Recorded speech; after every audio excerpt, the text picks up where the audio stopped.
Edgar Martinez with us, which is always our moderator, and he's an associate director at Cogent as well. And we want to welcome Elijah Simpson. He's a product manager. He will have the chance to introduce himself in a couple of minutes, but he will be our speaker today. And we are here to talk about delivering great user experiences, avoiding waste, and increasing value, because we know that in today's digital world, user experience is everything. So we will discuss how to strike the perfect balance between user satisfaction, resource optimization, and value enhancement. So if you have any questions, you can raise your hand. You can leave your comments in the chat section. And yes, thank you again for being here. Welcome, everyone. Edgar, over to you. All right, thank you, Gabby. So rather over to Elijah. My name is Elijah. I am, like Gabby said, I'm a product manager. I work for an organization called Blue Site. It's a health tech organization. They offer a suite of different products to help health systems be able to detect and prevent drug diversion, handle inventory management through RFID scanning, and also understand their expense ratio to be able to drive down expenses for medications within the health system. I've been in the health tech industry for coming up almost on 4 years now. I actually started as a software engineer, full stack software engineer. And since then, I've had the ability to wear many different hats between an engineering manager, a UI, UX designer, and ultimately now I've been a product manager for a few different years. Very excited to be here. Thanks for having me, everybody. I'm really excited to talk about this. This is a topic I'm pretty passionate about. Like Gabby said, I think what we're going to talk about today is creating these great user experiences. And we're really going to focus this conversation on different waste events, is what I like to call them, and how we can try not only in our personal careers, but also an organization at large to avoid these different waste creation events, because the waste creation events themselves lead to poor experiences, which is the opposite of what we want. So that's kind of the primer for the discussion today. Okay, thank you, Elijah. Yeah, so I had the opportunity to read the blog post that you have there on LinkedIn. And definitely, I think it's really interesting to see, as you were mentioning, all of these waste, possible points of waste of resources, right? And how we want to optimize, as you're perfectly stating, the user experience. So from there, I got like lots of questions. and of course, I would like to know your opinion on all of these topics and points.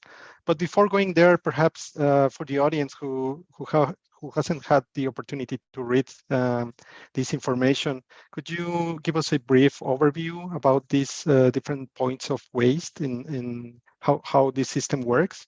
Because I can see it's like a whole set of interactions happening there. Yeah, sure. So before I do that, if you don't mind, I do want to, let's set some context just real quick of why this is important. So we all know naturally, regardless of our customer, we want to deliver a great experience. It's a spectrum of when we deliver value. On one side, there's great experiences. On the other side, there's poor experiences. And in the land in between, there's just experiences. They're kind of a mix of both. Well, yeah, that was a positive experience, but it could have been a little better. And what we're striving to do always, we're not always going to hit it, but it's the target in the sky that we always want to strive to achieve is constantly delivering a great experience. Great experiences compound to be able to create loyalty with customers and end users of value. And that's why they're so important. And on the opposite, poor experiences erode trust with customers and end users. And as we know in our personal lives, for an example, if you go to a restaurant and you have a poor experience the first time, and there's 50 other restaurants that sell the same kind of food, are you really going to go back to that restaurant? We live in a day and age where, for the majority, there are many options to products and services. So it's very important for us as an organization, in whatever industry we're in, to be able to ensure that we are not delivering poor experiences. There's two different avenues of conversation around this. It's how do I avoid delivering poor experiences, and how do I deliver great experiences?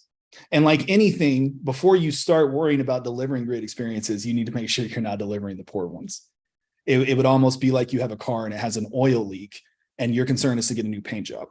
That's not the priority right now. The priority is to stop the oil leak, and then we can focus on how to make the car better. First, we have to stop the problem.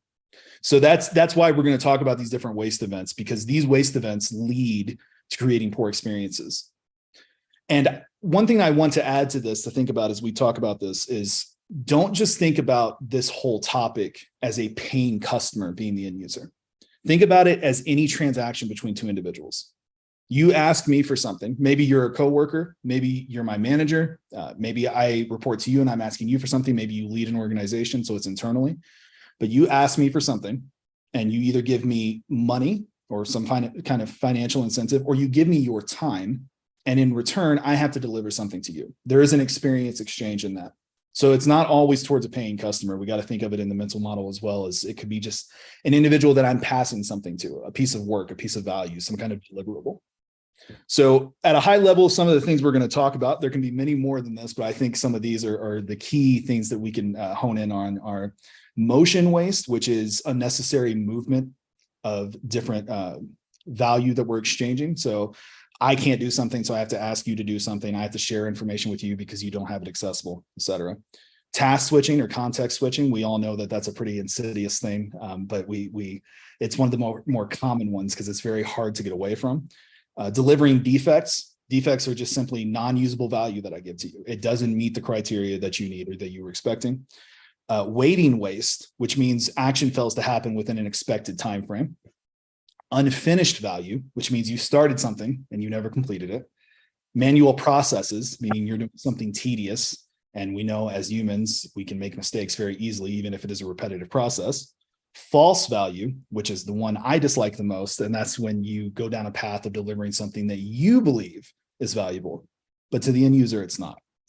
And finally, heroics, which all of this kind of leads to. And that's when things begin to break down. And we really want to try to avoid to get to that point. So that's at a high level, those are some of the things we'll talk about today, and hopefully take away from this how you can prevent doing some of these things. I will say finally, in this intro, I think it's very valuable if you're wanting to take something away from this, to think about two things at the beginning. You don't have to do this now, of course, but you can do this afterwards. Write down a great experience that you've had recently and a poor experience. And also write down a time where you know you delivered a great experience because of feedback that you've received, and you know you delivered a poor experience because of feedback you've received. And I think what's important in doing that is understanding the emotion in terms of when you delivered it and when you received it on either side, to understand what it feels like and reflect on what it feels like in the shoes of the person that delivered the work and the person that received the work. And also what I would recommend as we go through this is a lot, right? Nobody expects to read something like this or listen to something like this and say, oh, well, starting this Monday, I'm not going to produce any of this waste. That's impossible. You are going to produce this waste. I produce multiple things on this list every single day. The point is to make a conscientious effort to not produce them. And what I would suggest is, if one of these points today in this discussion stick with you, consider this one and create a plan over the next 4 weeks where every day at the end of your workday, you reflect on the steps you took to not produce that waste. And I think it's important also, if you're in a leadership level position, to not listen to this. And if you want to take something away from this, say, oh, we're going to apply this in my organization immediately. Focus on applying it yourself first and understanding it and conceptualizing it in your workflow, and then begin to implement it within your organization. Just take baby steps with this, because what we're trying to do is slowly eliminate the leakage of wasteful events that lead to poor experiences. We're not trying to do a full stop automatically. Again, remember, like I had mentioned, there are two different conversations. How do we stop delivering poor experiences? And how do we deliver great experiences? And what we're trying to do now is just get into that middle area. We're always striving to deliver great experiences. We all do that constantly. What we're trying to do right now is just not deliver poor ones. Okay, I think that's a great insight, especially something that really caught my attention while reading your article was that you were mentioning that this is not a one-time effort, right? And I believe that resonates with what you are saying, because I relate it to how we form habits as human beings and how we need to perform some activities in a different way for a extended period of time to start changing our behaviors, right? So I think that's also very important to highlight, if you agree, that as you were mentioning, this is not like just take it and it will start happening right away, right?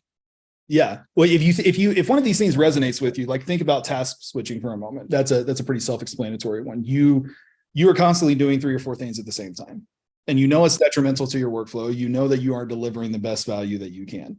How did you get to that point in the first place? You didn't just start task switching one day and juggling multiple things at one time, and all of a sudden that was your entire workflow. It slowly built up to that point. Just like any habit, you have to slowly build down from that point to set a new standard for yourself. And if you come into this like anything else and expect that you're just going to resolve this overnight, that's not going to happen. And we tend, as human beings, to do the easy things even when we're trying to do the hard things. If there is a way for us to take a shortcut, not even intentionally, but we believe in our minds, well, this is going to be able to allow us to deliver value quicker to the individual that's receiving it. And the problem is that's where we begin to build these bad habits. And to that point, like you said, you slowly over time adopt these if you believe you need to help improve the value you're delivering. And always keep in mind, this is going to be a struggle. You are always going to have to come back and remind yourself, hey, am I actually creating this waste? Like I had an interaction with the team today. I delivered something to them. Did I do everything in my power to avoid creating waste during that delivery process? Don't see it as something as, well, I practiced this for 2 weeks and I never created that waste event, so I'm good to go. Let's move on to the next one. Right. Okay.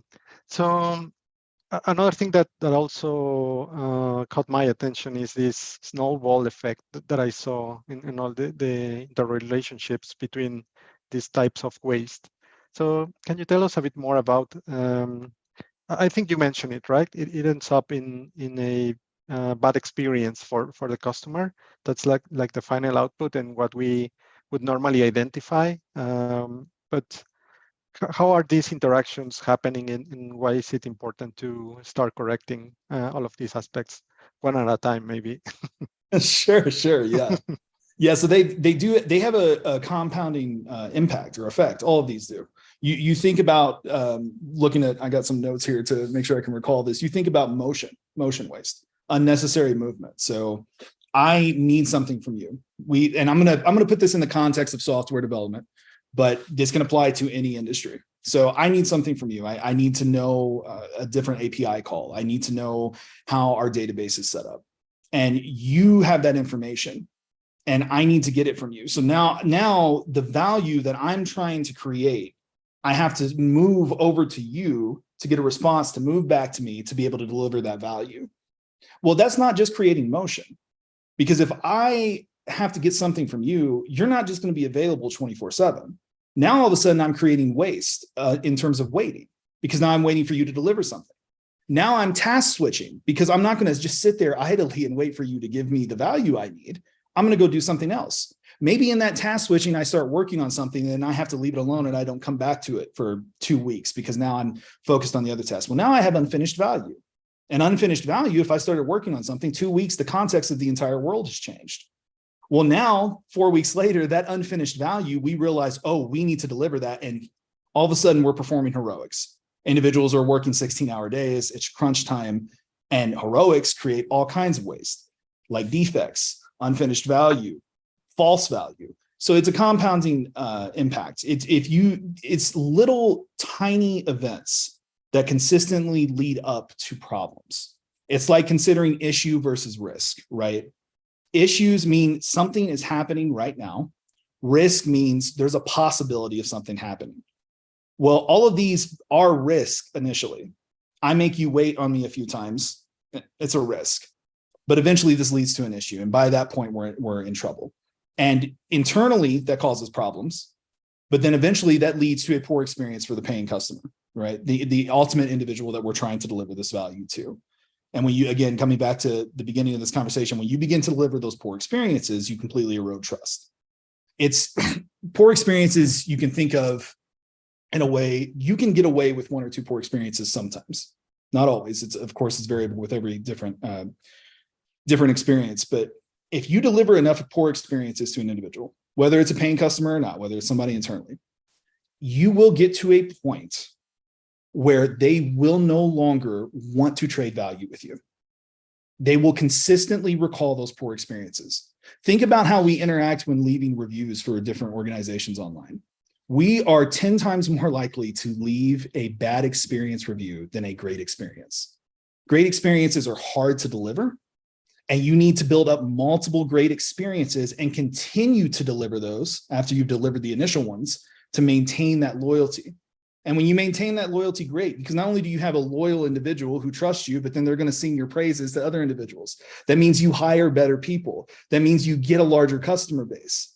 But the poor experiences are easy to deliver, and it takes a lot less of them for an agitated individual to not only have zero trust in you, but now go to other individuals and let them know about their poor experience with you. Now you can't hire good employees.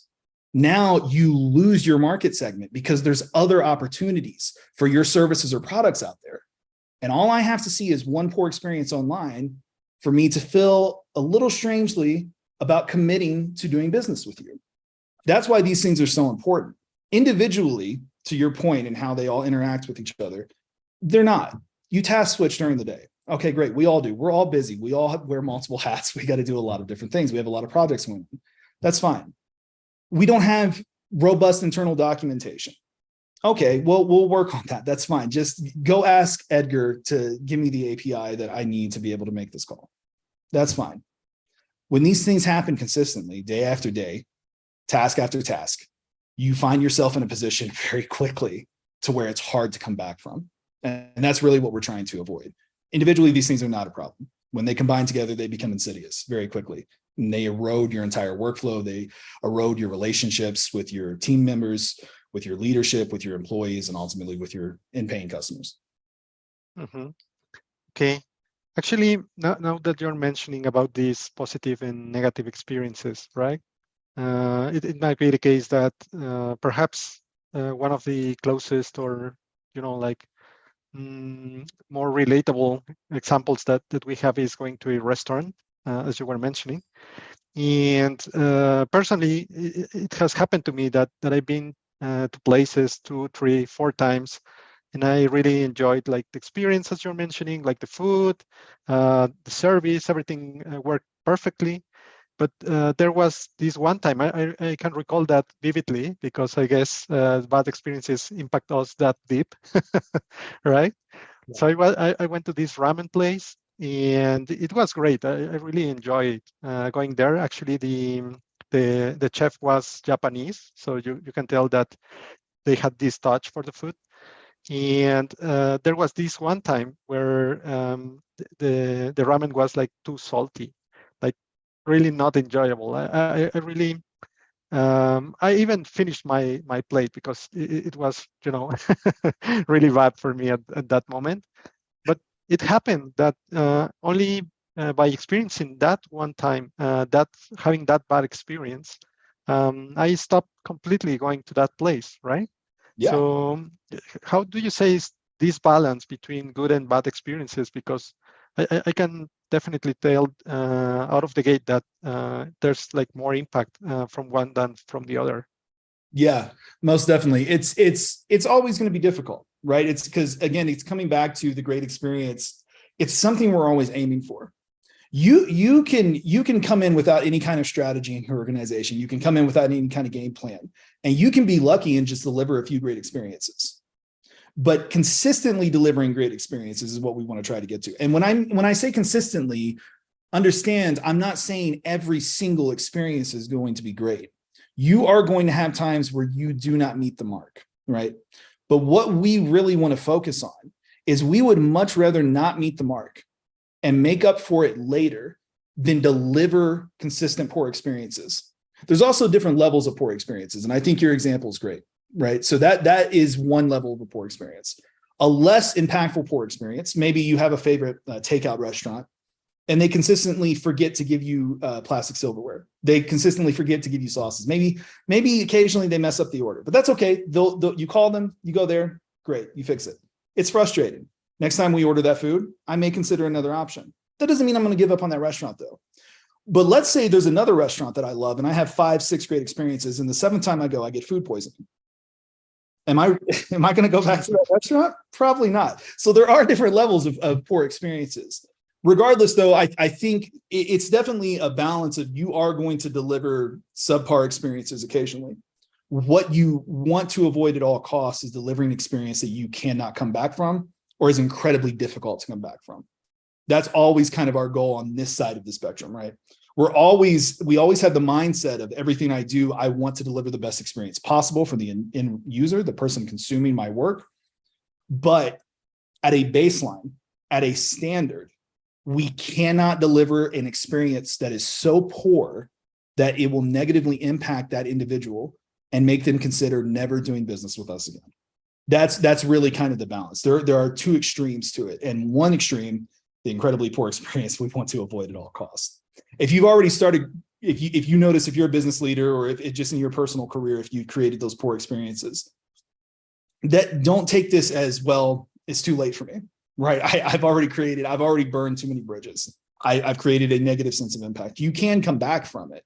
That's fine. You just have to understand that certain individuals you will lose in that process. They will no longer want to interact with you in terms of business, whether that's internally working for your organization or being a paying customer. But regardless, we have to stop it now. You go back to the oil leak. You're not going to throw away a car because it has an oil leak. It may have caused you problems. It may have cost you a lot of money. You may have to repair some other parts, but more than likely you're going to fix the car. You don't give up on the vehicle. And you're not going to quit going to the restaurant if they continue to give you the wrong items. If you really love the restaurant, if they consistently give you great experiences. On the flip side, though, it depends on how bad that poor experience is you get. Some of those you can't come back from. And that's really where the balance is focused, is how do we absolutely avoid doing that? We would much rather be in the middle of these experiences consistently than deliver one or two extremely poor experiences that are going to cut off the relationship with that individual. Mm-hmm. Okay. And of course, we need to strive, as you are saying, to be at least in the middle and try to shoot for the stars and deliver these great experiences. But now what comes to my mind is in case that we have these poor experiences, right? From time to time, or mistakenly, or by any other circumstance, maybe because we are not actively working on the waste points, right? So are there, in your opinion or in your experience, are there any particular measures that we can take perhaps to, kind of try to save this situation if we know that we made a mistake and created a bad experience for somebody? Yeah, that's a great question. Yeah, Elijah, I was just thinking about that, and I want to sort of give an example and ask you the same thing as Edgar did. Sure. But basically, sometimes we have a very bad user experience at a restaurant or any service, but they make it up so well, an impressive way, I don't know, something like very, very good for the client, that not only solves the issue, but also makes you want to go back to use either the service or the restaurant. So yeah, similar to what Edgar was saying. No, yeah, that is a great point. There are, again, there's so many variables in this, right? And there are no doubt situations that you cannot come back from. The good majority you can. And to your point, Gabriella, it's really, how do you make up for that poor experience? You have to acknowledge that you're making the poor experience. Ego has to be removed completely. And then you have to go above and beyond with customer experience, customer success, to be able to respond to that poor experience and begin to rebuild that relationship immediately. A lot of times that will happen, and you see that happen. And that's a great way now, if you realize you're delivering poor experiences, to begin to turn the bus around very quickly, right? Understand and acknowledge it to the individual that you delivered the poor experience to. And that's one of the hardest things to do, no doubt, because nobody wants to admit that, hey, I just gave you something and it's horrible. It did not meet the mark at all. Matter of fact, it not only didn't meet the mark, it left a bad taste in your mouth, and you don't want to do anything, any kind of business with me anymore. But you can still make up for that. Now, here's the trap, though, that a lot of individuals fall in. So you can acknowledge the mistake that you've made and you delivered the poor experience, and you can go to the end user and say, I'm going to make it better. That does nothing. That does nothing at all. How do you, at that point, actually make it better? And how do you make it better right now? In terms of a restaurant, maybe that means you end up covering the bill for something. Maybe that means you end up giving free food, whatever it may be. It can apply to any industry. In software engineering, maybe that means that we're going to focus on the feature that your particular location needs right now. Maybe that means we're going to give you extra customer support. Maybe that means we're going to assign extra individuals to be able to resolve your problem. Maybe that means we're going to make commitments with you and check in on a weekly basis to talk about how we are achieving those commitments, making sure that we have a personal relationship with you. That's how you begin to turn those things around. And oftentimes, like you both mentioned, you can do that by actually doing those things. But the problem is a lot of individuals say, oh, well, I'm going to start turning around and I will acknowledge it. I say I'll solve it. And then we fall right back into our bad habits and we continue to deliver poor experiences. And not only do we continue to deliver poor experiences to that individual that we said we would solve it for, we do it for other individuals. And if you think about it, what would you rather have happen as an individual? Would you rather be told, let's put it in the context of you report to your manager and your manager delivers you a bad experience. And they come to you and say, hey, listen, I know last Monday didn't go so great. I told you I would do this thing and I didn't do it. And I'm sorry. And we're going to make changes. And these are the changes we're going to make. And then nothing happens. Or would you rather them just not say anything at all? You have to, for some individuals, they would rather hear that and nothing happened. But for a good majority of individuals, they would rather not hear anything, because at this point, not only have you delivered a poor experience to me, you told me you were going to make it right. And then you immediately delivered another poor experience to me because you never followed up on it. I want nothing to do with you at that point because I can't trust you anymore. And that's one of the largest outcomes from poor experiences, is losing that trust. So you can definitely come back from it. But if you're going to go down that route, if you're going to try to recover relationships that you acknowledge that you delivered a poor experience to, you need to be able to back up what you say you're going to do, and quickly. So do not just come into it with false words. You actually need to be able to provide action as well. Mm-hmm. Yeah, that's very, very important, I think, point there, Laia, that you are sharing with us. And you mentioned a couple more that I believe are really, really important. One is get your ego removed, right, from the equation. Yeah. But many times I've been reading a lot about that, and like communication lately. And many times it is precisely not about us, right? So how do we remove the ego and how we make this conversation not about ourselves, but rather the customers and their experiences? That's a great question. Yeah. What do you think is the best technique for that? Yeah, that's where my least favorite waste event occurs, which is false value. False value is usually the result of ego, right? You think so. False value can be multiple things. False value can be right from the start. I'll use a product manager as an example. I think that this would be great in our application. I think that users would use this. This is what we're going to do. That is my ego talking. I've not done any user research. I've not validated anything. I haven't gotten any other input. I just think this is what we need to do. All of a sudden, I've created false value. But false value is more than just creating something from the onset. It's again, to your point, talking about myself. You and I have a problem. I delivered a poor experience to you. And I get into the conversation and I consistently talk about myself and how I'm going to make things better. Or worse, and this happens a lot with ego, I get into the conversation with you and I don't think I delivered a poor experience to you. I think you're the problem. I think you just didn't like what I gave you. That is ego as well. Going into these conversations to remove the ego, we have to constantly remind ourselves that it isn't about us and that we always need to assume that we need to do something better for the individual receiving it. There's an ex-Marine whose name is Jocko Willink, and he talks a lot about ego. And there's also another great book, I forget the author, but it's called Ego is the Enemy. And they both discuss about how you need to frame all the conversations as you are the one who did something wrong, but don't start coming in and saying, I know this is what I did wrong and I'm going to fix it. Ask the individual, how can I better serve you? What in this exchange didn't work out so we can move towards a correct path? What do you actually need from us? How can we do better for you? Instead of coming in and saying, oh, we're going to do this and this and that. Because all of a sudden, when this also plays into false value as well. You deliver a poor experience for somebody and they tell you off the bat what the poor experience was. You delivered this software for me or this feature and it doesn't do what I need it to do. And so you come in and you start telling them immediately, this is how we're going to make it better. That's your ego talking. That is false value because you are making assumptions off the bat that, okay, we delivered this poor experience, we acknowledge it, but now we're going to fix it. But you don't even know what you're fixing in the first place. Realize that you have created a poor experience and then understand what the individual who's receiving that experience actually needs. That's how you begin to remove the ego. Never assume that you actually have the answers to resolve poor experiences because you don't.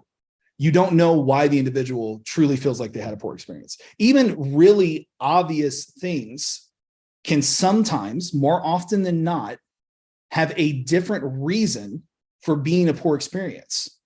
You can think it's blatant why this individual is unhappy. I told them that they could have, let's go back to a manager-employee experience. I told them that they could have next week off. And on Monday, I call them and say, I'm sorry, something came up, you can't. And all of a sudden they're disgruntled. And you automatically assume, oh, well, it's because I told them I canceled their PTO on Monday. More often than not, there's actually an underlying problem. This is just a symptom of that problem. But your ego is telling you, oh, well, it's obvious what happened, and now I'm just going to go fix it. And what you're actually fixing is not the problem. That's where ego tends to play in. Ego is one of the hardest things to get over because we always want to have the right answers. We always want to assume that we know what we're doing. We always want to do it quickly. You think about a poor experience, you can almost relate it to like a fire happening. I immediately need to put out this fire now. The problem is when you're putting out that fire in that immediate moment, you have no idea where the fire came from in the first place.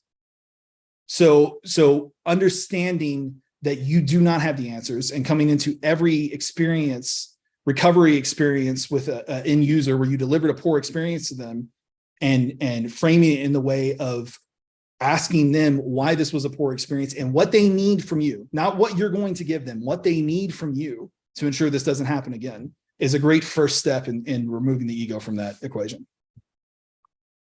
All right. All of that makes lots of sense to me. So how proactive do you think we should be in getting this kind of feedback? And, what would be the right questions to ask? First, to realize that we are giving a bad experience because, that communication needs to be there, right? For us to realize that. Yeah. So I think it really depends on the end user of the value that you're trying to communicate with. I am of the mindset that you can never have enough feedback on anything. If you collect as much feedback as possible. If you are a leader in your organization, or even if you're not, recommend this to your organization of setting up a feedback forum, a community forum where individuals can post freely some of the issues that they're running into, some of the things that are creating poor experiences. Welcome reviews from different platforms and monitor those reviews, respond to those reviews. And and again, this also comes back to, it's not just about paying customers. Welcome reviews on Glassdoor or different providers that offer experiences on the employment with your organization, and understand why those are happening and provide responses. Be transparent about what you're doing to increase value or to fix problems. And if it's internally, consistently have one-on-ones with your leadership, or if you are leadership, with the individuals that report to you. And regardless of the side that you fall on in those conversations, always take the position of understanding what their current pain points are and how you can make them better. Again, not how you can assume you can make them better, what they need for you to make them better. Consistently getting that feedback is incredibly important. A lot of times, and this is one of the most dangerous things about this entire topic, is poor experiences are never vocalized, right? So we talked about earlier, it's a lot more common for a poor experience to be reported, like let's say on a Google review, right? Instead of a great experience. But a lot of times that's because it's such a poor experience. Go back to the example of food poisoning, that this individual feels the need to let everybody know, hey, avoid this place, this service at all costs. But what about those other poor experiences? What about the salty ramen? What about the fact that I don't get my silverware? I may not go report that. I may not let you know as the individual who owns that restaurant. If you keep canceling meetings on me and my software organization, I may never let you know that I'm frustrated about it. If you give me work, I'm a software engineer and the products manager gives me a ticket and there's no explanation of really what I'm trying to deliver, and All of a sudden, I'm going through 5 of these waste events to try to understand what exactly you want from me. I may never communicate to you that that's actually ruining my workflow. It's making my work 10 times more difficult. This is a poor experience. I'm looking for another job at this point. And then the problem is you don't even understand you delivered a poor experience until you're at the point that you can't recover from it, no matter what you do to try to make it a great experience again. So not only being willing to have the mindset of I appreciate any and all forms of feedback, whether they're critical or not, but also proactively setting up communication channels, whether that's internally or externally to paying customers, to collect that feedback is one of the most important things you can do. Without feedback from the individual that we're delivering experiences to, we have no idea what we're doing, which means we most likely are delivering false value consistently. So it's incredibly important to set up those channels for feedback. That's right. Yeah, now that you're mentioning it, I'm thinking that perhaps if somebody had asked me, how was your experience today at the restaurant? Perhaps I would have changed my mind and I would have that opportunity to speak up, right? And say, you know what, the ramen was so salty today, and I would definitely wish that to change so I can come back later. Yeah. So, yes. And what do you think about the other way? I mean, like in the case that you are having all of these bad experiences, what would be for you the most constructive way to communicate that to the person? Because I guess if the person who is providing you a service or is interacting with you is not able to realize that they are creating this bad experience for you, perhaps you have that willing to change that relationship.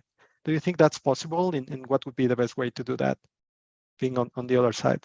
Yeah, that's a very difficult thing to answer, because it's really going to come down to the individual. There are individuals who will just live with poor experiences, and they would rather not get into what they consider a confrontation. If I'm telling you you're delivering anything other than great, I will even tell you, if you ask me, oh yeah, this was great, thank you, this is exactly what I needed, and it's not at all what I needed, because I just want to avoid the conflict. I think for all of us, right, again, I come back to the idea of, we live in a world now where, and again, this is not always the case, but the majority of the time, I have a million different options for what you're giving me, right? You come back to food, any kind of food you can imagine. I have 20 different restaurants I can go to. You provide a social media platform. Well, there's 50 other social media platforms I can go get on, right? You provide a music serving platform. Well, there's 5 other music serving platforms that all have the same music, that are all at the same price tier, that I can go join if your one does not meet my criteria. So because of that, not only as the individual delivering value do we need to ensure that we are delivering great experiences, as the consumer, as the one receiving the value, in order to create a better market, in order to create better products and better services, not only for yourself, but as an obligation to ensure that every other individual who is consuming that value from that organization or that person is receiving great experiences, or to warn them that they're not going to, it is advantageous for you to actively communicate when you do not receive the experience that you were expecting. And even a lot of individuals will get concerned because, let's say it's not a poor experience.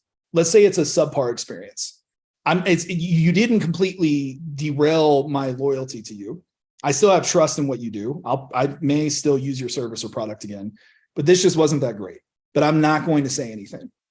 The problem is, when you don't say anything, that individual or that product or that service will never know that they're delivering a poor experience, coming back to the last question that we had, and that cycle will continue to repeat itself. So what I would recommend for anyone is take advantage of any feedback system that that person or that service or product has set in place, and give the feedback, even if it wasn't a poor experience. It's even more important, honestly, in my mind, if it was a great experience, because I come back to what I said earlier in this discussion about how a lot of the times great experiences don't get communicated.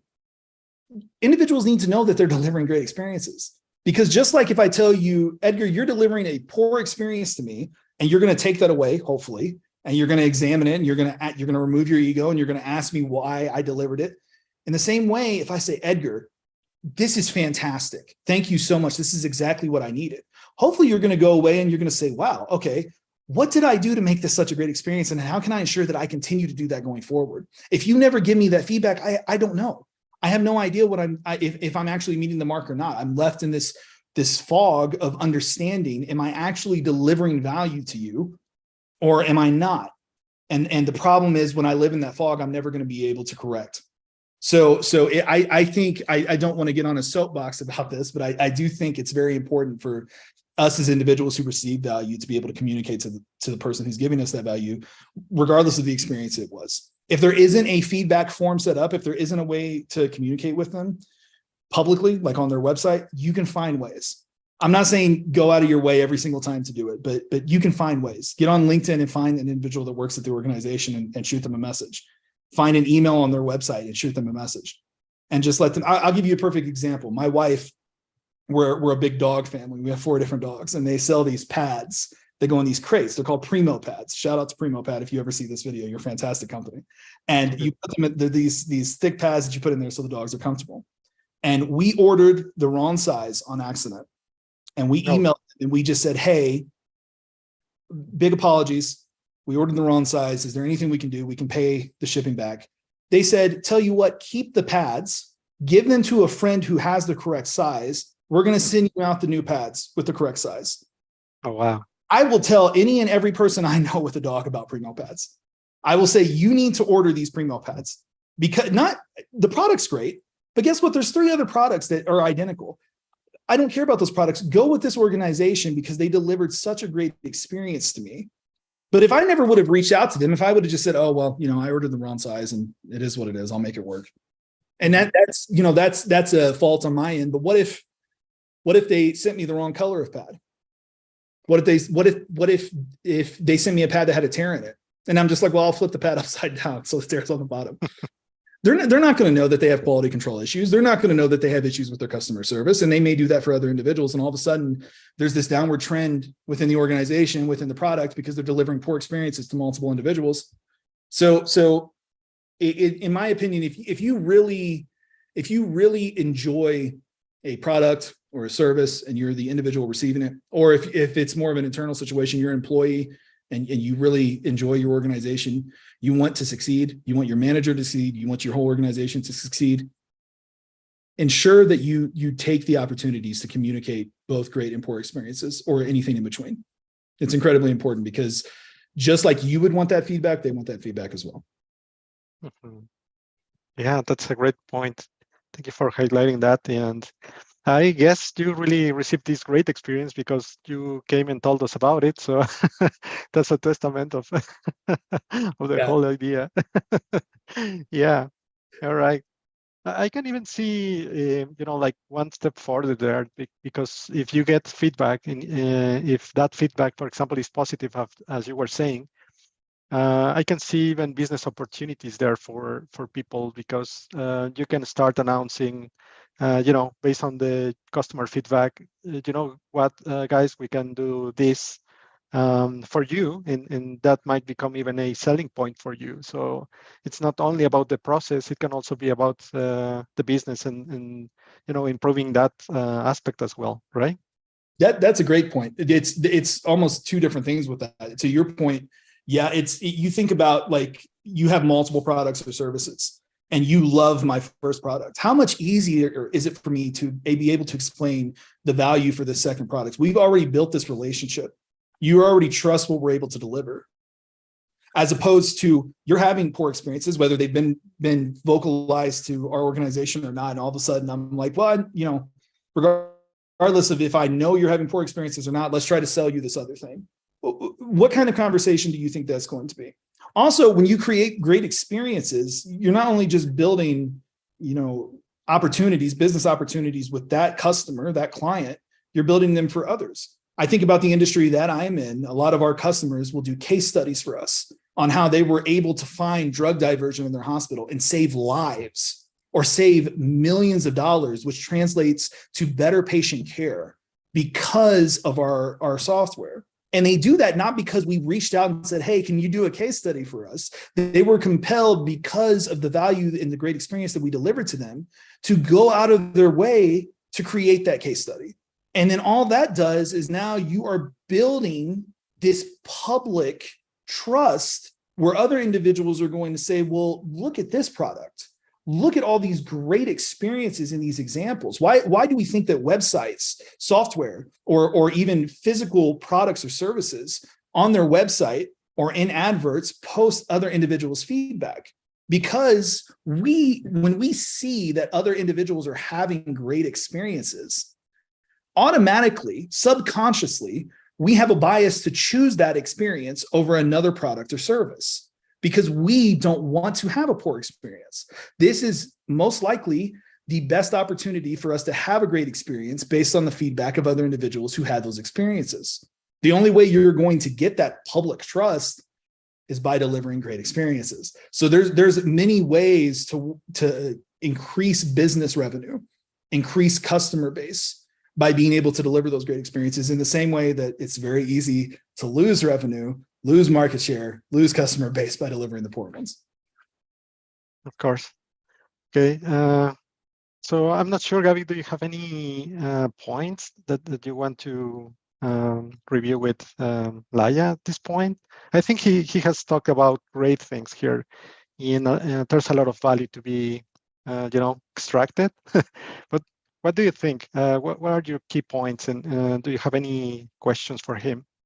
I do actually, and basically I want to go back to the motion waste, because we know that a collaboration between teams often have a good impact on the user satisfaction in the best cases, right? Yeah. But then how or what's the best way to avoid motion or time waste when we have different teams working together for a project? Yeah, that's great. That's a great one, because that's probably one of the most common waste events and one of the hardest to get around, because you have to, it's not just you. You can, starting tomorrow, you can say, I'm no longer going to create motion waste for others, but others may be the linchpin that you need access to, whether it's knowledge or permission or whatever else, to be able to deliver your work. And that all of a sudden is creating motion waste. That's something where everybody has to be on board. And how you begin to get towards that state is creating efficient open communication between all teams and all individuals, creating robust internal documentation and self-service systems to where you are able to do your work without having to ask me to do something for you, without you having to hand something off to me. There's a lot of different workflows and systems that can be put in place to begin to bring that down, but ultimately everybody has to be in line. And what you can start doing as an individual to do that is you can propose the idea. So first off, again, as I said in the beginning of this discussion, especially if you're in a leadership position, you have to internalize this yourself, and you have to start doing this yourself before you can start asking others to do it. So start figuring out, okay, I have identified, or better yet, I've went out and asked for feedback on how I'm creating this waste. I explained what it is and I've gotten feedback. And now I have set up self-serving systems for the knowledge that I hold, for the things that I have permission to do that maybe you don't have permission to do. So now you can do them. And now that you develop that, start having communication within your team and other teams and say, hey, I want to reduce the amount of time that we have to spend for me asking you to do something for me, so you can focus on your work and I can focus on my work, and we can just get this thing to the end user as quickly as possible and deliver a great experience. This is what I have done to be able to reduce the motion waste in my own personal work for other individuals that need things from me. And this is how it's worked. Let's try to apply this between our two teams. Okay, now great. Now let's try to apply this between these 6 different teams, between marketing, sales, product, engineering, whatever it may be. Slowly building up to that. That's again, with all of these, I think we come back to that original process of like, this is not, as nice as this would be to be able to say tomorrow, I am going to completely stop motion waste. I'm going to completely stop task switching. It's not going to happen. It's not. And even if you do your best, if you are a superhuman that can come away from this and stop producing waste immediately tomorrow, guess what? We all have to work with other individuals. That's how we deliver value. So you have to do your best to be able to provide examples of how the steps that you are taking, the systems and workflows that you have put in place are creating better experiences for not only you, for not only the end user, but how it can create better experiences for the other individuals that you work with. That's how you get them on board to be able to start applying this. So I would say, to come back to your original question about motion, just start figuring out how, if there's anything that you do that you have access to that others don't, that need your access to be able to complete their work, how do you get rid of that blocker? How do you stop having them send you something so you can send it back to them or have to send it to somebody else? That would be the first step, I think, to stop motion waste. And then just work towards that, or work from there. Now that you've figured out how you can stop that internally, well, now how can I stop motion waste? Because I have to do something, and Edgar is the one that I always have to go to get this. And then now how can Edgar and I establish this in our whole team? Now how can our team work with other teams? Start building up from there. That's what I would say. Got it, and it makes a lot of sense. My last question: are there any like emerging trends or technology that can help us to deliver a better user experience and also to create more value? Yeah, that's a great question. So I think technology, especially some emerging technology, right, like AI, like ChatGPT and other things, can definitely cut down on a lot of work we have. One of the waste events is manual processes, right? So if you have to do something 100 times a day, and we have technology that can do it for you in 5 minutes, and it takes you 5 hours, not only does it save a lot of time, but how likely are you to make a mistake doing it 100 times compared to this algorithm that knows how to do it the exact way every single time? So I definitely think there's emerging technologies like AI that can help cut down. But with that said, I do want to put an asterisk on that.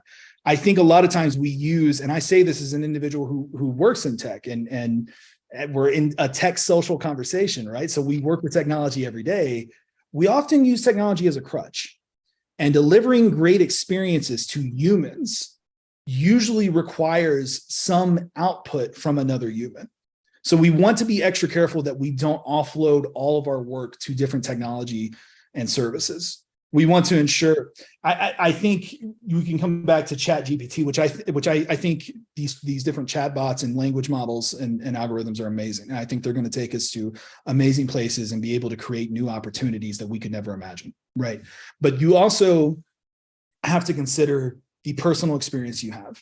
Would you rather have a chatbot on a website that solves your poor experience, or would you rather have a real individual reach out to you and, you know what I'm saying, and provide a tailored experience? So I definitely think there's different emerging technology that we can use to cut down on time and cut down different waste events, like the manual processes or task switching or whatever it may be. We just want to be extra careful that we don't offload everything. We want to look. There's no one true solution for stopping waste from happening. Every single version of waste, every single waste event is different. They compound into each other. They start to build on each other, but they are different and they need to be handled differently. And not only are they different individually and just in their context, they're different in different industries. They're different in products. They're different in teams. And there's a lot more than what I mentioned. You may be listening to this and none of these may resonate with you, but you can think of 5 others that you know are not making your work as great as it could be, which prevents you from consistently delivering great experiences. So I think just look at everything, look at emerging technology and existing technology and see if there's things that can help you out in that process, but always keep in mind that there's not going to be a magical solution for everything. Use the best tool in the toolbox, always. If that is a generative language model, use it. If that's an algorithm you wrote to manually do or to automatically do this process for you, use it. If you need to pick up the phone and actually talk to somebody, and that is the best way to remove that waste and solve the problem, use it. Always use the best approach, because we don't want to get into the mindset of, well, I could do it this way. We come back to the thing I mentioned earlier of, even if we're trying to deliver hard things, we try to figure out the easy ways to deliver that hard thing. And a lot of times we can use technology as a crutch to say, oh, well, I can do this easier with this technology. And in reality, it's not really solving the problem. So I would say just keep in mind the different variables with all of this, look at each individual problem separately and really figure out what the best solution is for that problem. Perfect. Yeah, totally agree. Yes, so we have 1 minute left. Unless anyone else have any other question, we can start wrapping this up. Elijah, this has been a total pleasure. We can all feel your passion about this topic, and at least to me, it's been wonderful to hear you. We might have felt like I felt like you were talking directly to me, things that I mean, for example, in my case, sometimes I'm a bit of a perfectionist and I want to try to do everything perfectly. And I'm sure that it's a better approach to do it slowly and step by step. So that was amazing to hear. Edgar, I don't know if you have any other thing to say, and or Elijah, if you want to wrap it up on your side. Yeah, Sure. so, oh, please, Elijah, go ahead. Oh, please, Edgar, go ahead, please. I just wanted to say that based on what we heard and saw today, I want to say I had a great experience. So thank you so much for all these insights. It was really engaging, and getting to know all of these points and exploring how we can deliver a better experience. So thank you so much. It's been a pleasure talking to you and that you are here with us today. Well, thank you both so much. I've been very much looking forward to this. I'm glad we were able to have this discussion. You're right. I am very passionate about this. The whole reason, there's really two reasons I do what I do, and it's to deliver a great experience and to empower others to be able to do what they're trying to do with their careers. So if I provided any value to anybody today, then great. I feel like I succeeded in what I'm trying to do. So hopefully that's the case. So thank you again so much. This has been a pleasure for me as well. I'm glad we were able to have this discussion. Great. So I'll keep in touch with you. Let's see if you can join us on another time. If you can, if you would like to, it would be great for us to hear you once again. Thank you again for being here. Thank you everyone for joining this session, and we'll see you next time. Thank you. Thank you. All right. Thank you so much. Bye-bye. Bye-bye. Thank you so much. Thank you. Bye.